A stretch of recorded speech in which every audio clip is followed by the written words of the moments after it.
Good morning. I've been coaching a young sales rep for, maybe 6 or 7 months. And when we first started out, we talked about the fundamentals of sales. It's where I like to start because everything goes back to the fundamentals.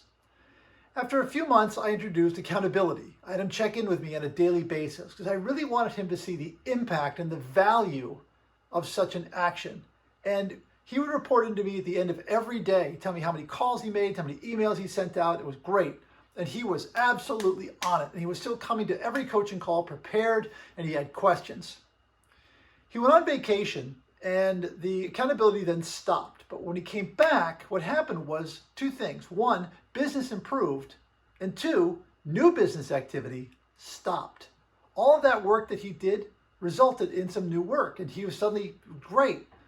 But I had to point out to him, and I let it happen so he'd see it, that when you stop the accountability and stop making the calls, the value of that, the business stops as well. You stop looking for new business.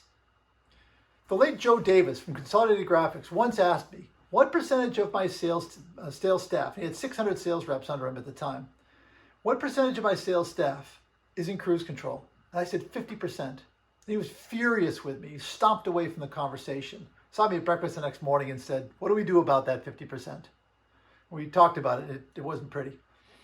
But if you're in that 50% that is continuing to grow, that's great. But remember, when you reach the top of the mountain, you're going to need something to keep you going, because suddenly you're going to be that other 50% who's got a great book of business, you're making good money, you're thinking, oh, my business will come from within, and you'll stop going after new accounts.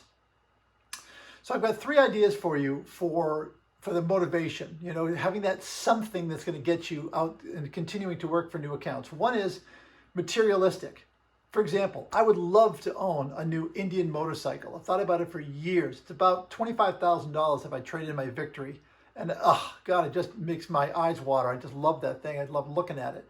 So one great idea would be to take a picture and put it in my office where I can see it, where then I can realize in order for me to get that bike, and because it's a want to, it's not a have to, and I get kids in college, but in order for me to get that bike, I need more members for the Sales Vault. I need to make more sales calls. I've got to develop, right? The second idea is to add accountability. That's a great option, and it's simple. It's easy. How many calls am I going to make? I report into someone on a regular basis. That's not exactly motivation, but it does get you to make the calls. It works. Human nature will tell you that it works. The final option, something I've tried in the past, which I do not recommend, is buy something you don't need. Have that extra bill, because that reintroduces fear as a motivator. And fear is a wonderful motivator. Buying a house is a wonderful motivator. Having a new baby is a wonderful motivator. Having kids in college is a wonderful motivator. But you need to have something. That's my point. You've got to have some kind of motivator, whether it's the carrot or the stick, in order to keep you driving forward. Recognizing, too, that motivator is going to change over time, because as the book says, what got you there, what got you here won't get you there. So keep your finger on the pulse of what's motivating you. Make it either the carrot or the stick through something you want, through accountability, or go buy yourself a new Indian motorcycle.